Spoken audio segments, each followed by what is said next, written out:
Assalamualaikum warahmatullahi wabarakatuh.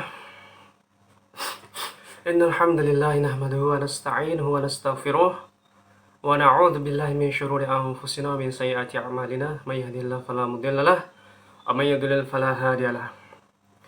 Asyhadu an la ilaha illallah wa la syarikalah wa asyhadu anna Muhammadan abduhu wa rasuluh.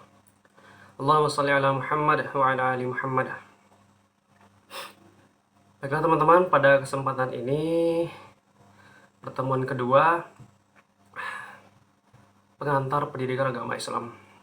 Jadi di sini saya akan menyampaikan apa itu mata kuliah pendidikan agama Islam, apa saja yang akan kita pelajari di sini, serta tata tertib pada perkuliahan.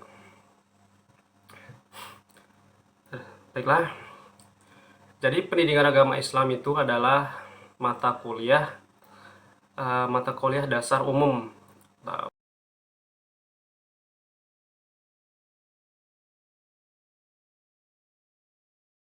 MKDU, pengembangan kepribadian MPK,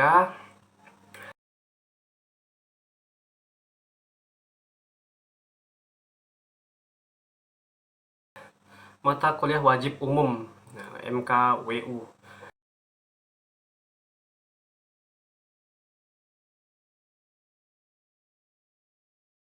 Jadi kalau mata kuliah wajib umum itu berarti mata kuliah yang harus wajib hukumnya untuk lulus supaya bisa wisuda. Kalau tidak lulus pada mata kuliah ini berarti tidak akan bisa sampai wisuda. Jadi harus ngulang tahun depannya. Kalau tahun depannya tidak lulus juga akan ngulang lagi tahun depannya sampai mata kuliah ini lulus. Jadi semuanya harus lulus pada mata kuliah ini karena sifatnya wajib. Wajib seperti mata kuliah umum itu ada beberapa ada kewarganegaraan, Pancasila, bahasa Indonesia, bahasa Inggris. Nah, itu mata kuliah umum. Jadi mata kuliah ini pendidikan agama Islam itu tujuannya untuk mempelajari berbagai masalah di tengah-tengah sosial, di tengah-tengah kehidupan masyarakat, kehidupan sosial, baik dari sisi individu, sosial tentunya, politik, ekonomi, kebudayaan, dan lain-lainnya. Itu kita pelajari dari sudut pandang atau perspektif agama Islam, baik buruknya semua dari perspektif agama Islam.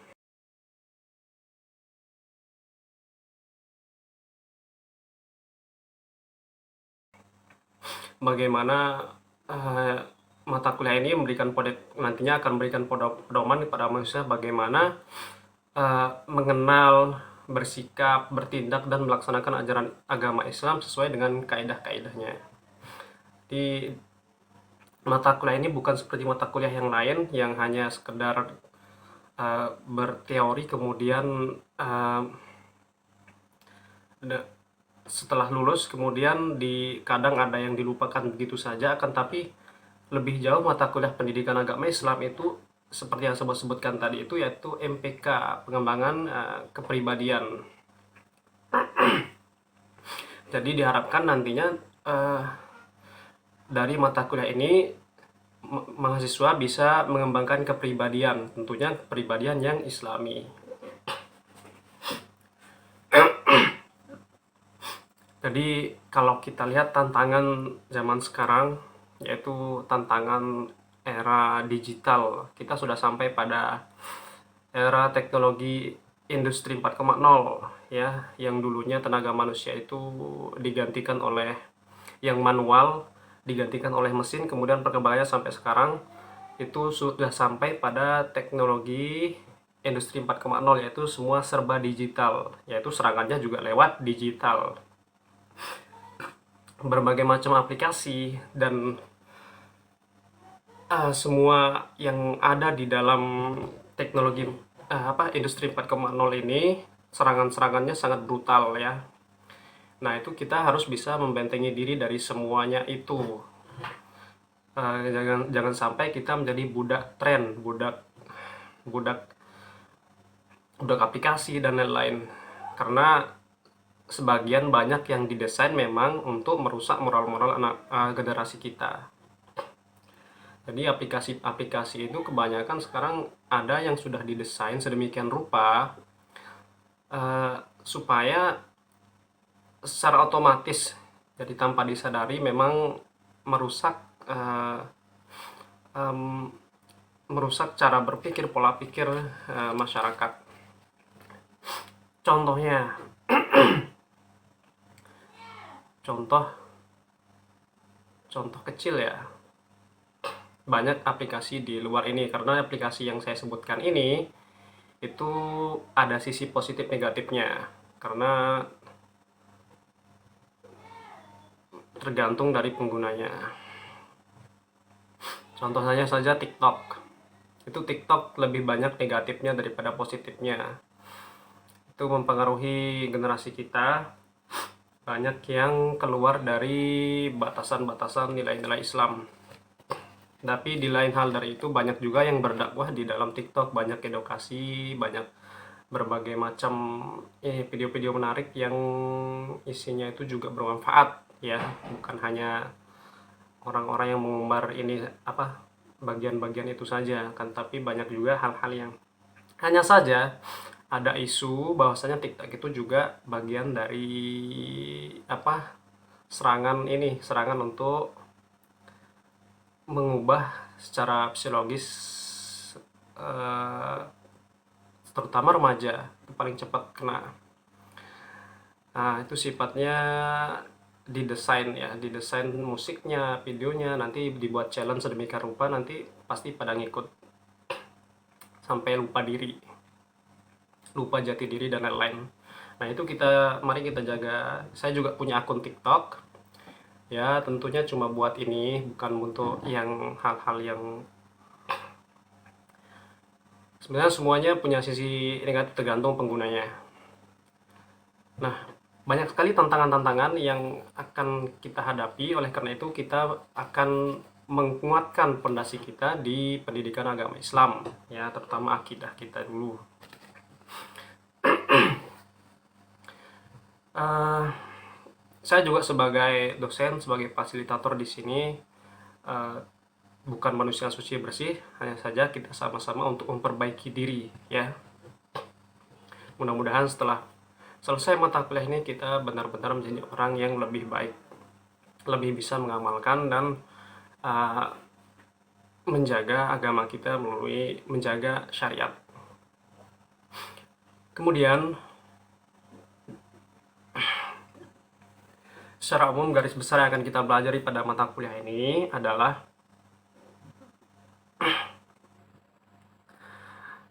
tiga esensi dasar ajaran pokok agama Islam.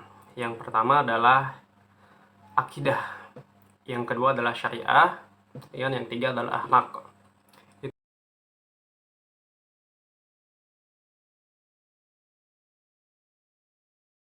Itu tiga ini ya, esensi dasar ajaran pokok agama Islam. Jadi ketiganya itu kalau dia kalau di ibaratkan itu sebagai suatu bangunan, akidah itu adalah sebagai pondasinya yang harus kokoh dan kuat. Kemudian syariah itu sebagai tiang dan tembok dan segala isinya di dalam. Kemudian akhlak adalah sebagai bagian atas ya. Jadi sholat sholat adalah tiang agama, karena ibadah adalah di tengah-tengahnya itu. Di akidah itu ruang lingkupnya ada ilahiyat, yaitu nanti kita akan pelajarinya di sana tentang tauhid dan sifat-sifat Allah. Ada nubuah, itu tentang rasul dan kenabian. Ada ruhaniyat, kemudian ada sam'iyat. Ruhaniyat itu tentang alam-alam gaib, alam-alam metafisika yang sifatnya metafisik.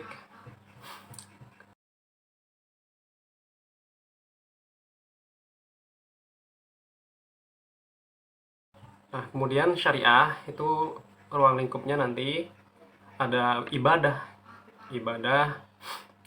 ada muamalah itu tentang hukum apa, interaksi antar manusia, jual beli dan lain-lain. Ada hudud jinayat dan munakahat, pernikahan.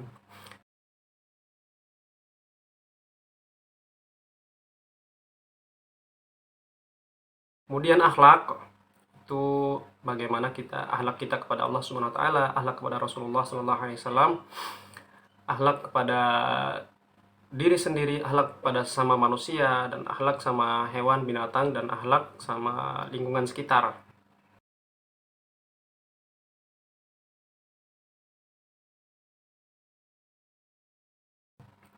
Nah, itu juga secara umum garis besar yang akan kita pelajari.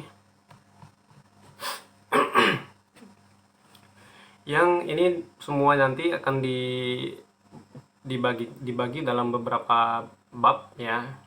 Yang pertama itu satu itu konsep Tuhan dan iman.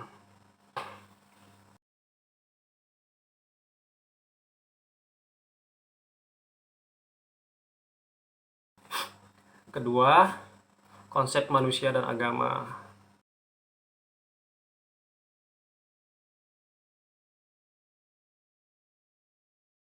Ketiga, konsep dasar agama.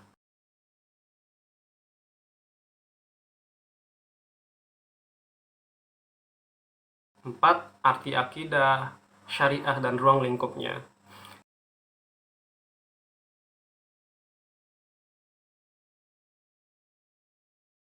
Kelima, hukum dan hak asasi manusia dalam Islam.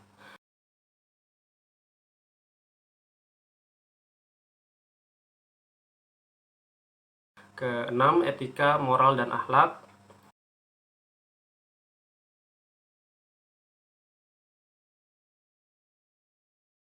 Ketujuh, kerukunan antar umat beragama.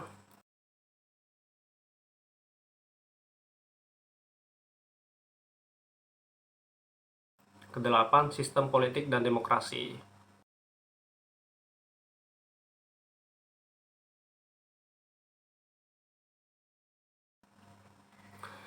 Nah, itu nanti dikemas ya. Nanti kita sesuaikan, kita buat fleksibel ya, karena pembahasan bab itu, satu pembahasan itu nanti memerlukan waktu yang kadang ada yang sampai 2-3 pertemuan, tapi kita buat sefleksibel mungkin. Kita buat nanti sesuai dengan uh, waktu yang dibutuhkan.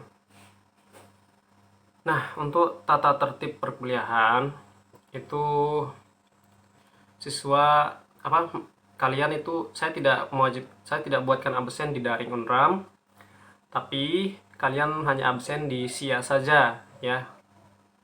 Kemudian nanti perkuliahannya hanya lewat YouTube saja ya. Kalau kemarin lewat Zoom itu saya kasihan juga sama anak-anak yang pas waktu kuliah itu ada yang tinggal 10 M, ada yang tinggal cuma beberapa MB, jadi banyak yang pamit kalau videonya mati karena kehabisan kuota. Jadi kalau pakai video itu bisa kapanpun diakses ya, tidak harus waktu pas jadwal kuliah, hanya saja jangan sampai tidak pernah diakses supaya tidak ketinggalan mata kuliahnya ya.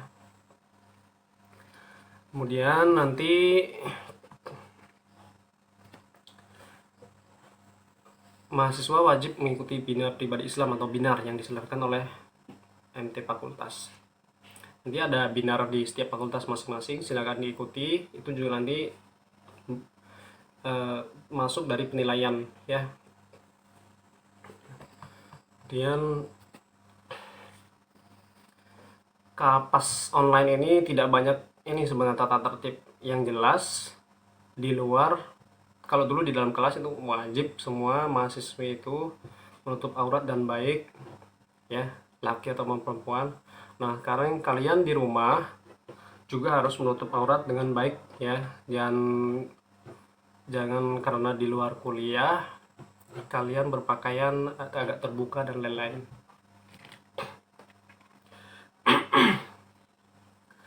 Nah, nanti akan ada beberapa tugas akan ada beberapa tugas baik dalam bentuk video, menulis ayat dan terjemahan atau lain-lain. Itu nanti menyesuaikan lah, nanti dikabari ya, diinstruksikan. Kemudian nah, untuk pengumpulan tugas itu wajib nama sama NIM jangan sampai lupa. Kelas ya, nama, NIM sama kelas itu jangan sampai lupa. Itu biasanya jadi masalah juga nanti karena membuat dosennya sulit untuk tahu kelas mana sama, apalagi kalau nanti, oleh karena itu nanti pengumpulannya lewat ini,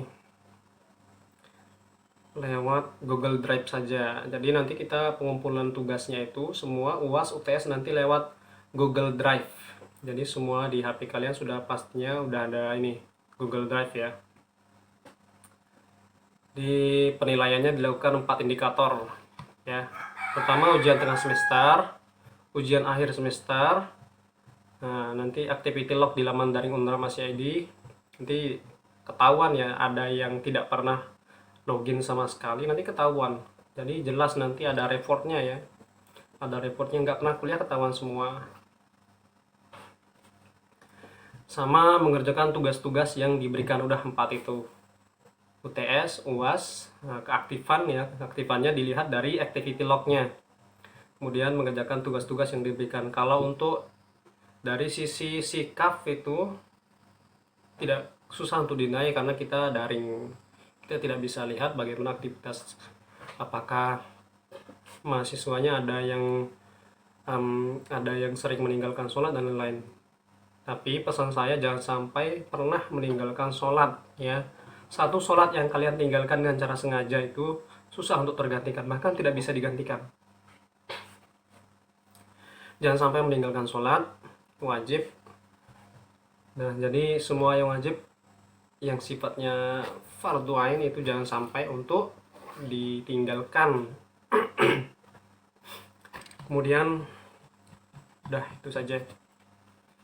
Baiklah, nanti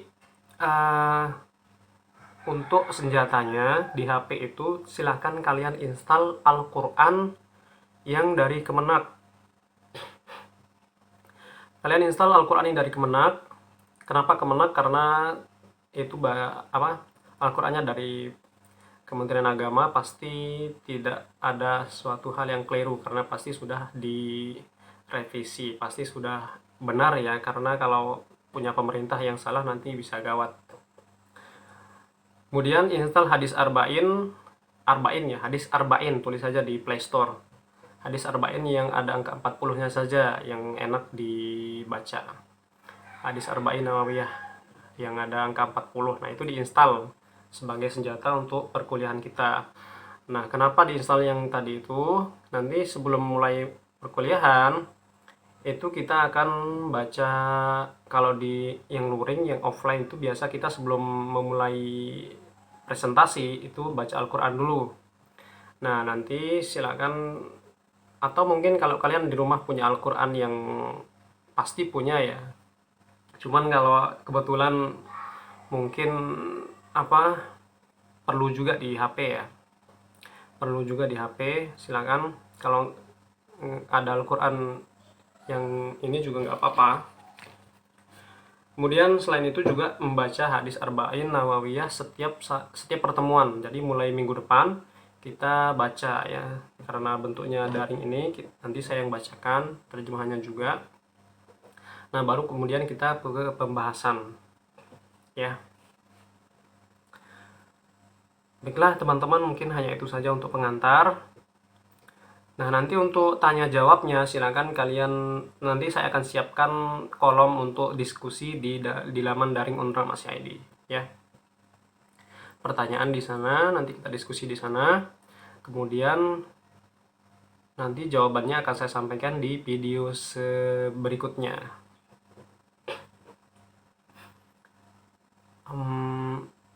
Apalagi? Udah ya, sekian dulu untuk pengantar pendidikan agama Islamnya. Jadi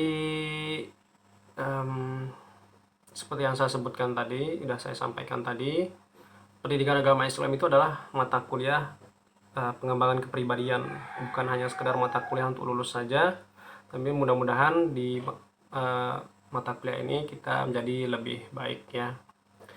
Nanti saya akan share di sini juga itu zikir pagi dan petang yang versi panjang, kemudian ada juga yang versi pendek. Kalau kalian punya versi sendiri dalam zikir, karena ada yang panjang, ada yang pendek, ada yang versi ini, ada yang versi itu. Jadi yang penting yang jelas ada dasarnya ya. Jangan asal ini zikir.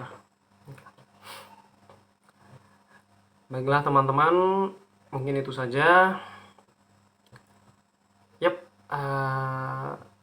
untuk segala yang lainnya silakan ditanyakan di grup, nggak apa-apa. Udah ya, sekian. Assalamualaikum warahmatullahi wabarakatuh.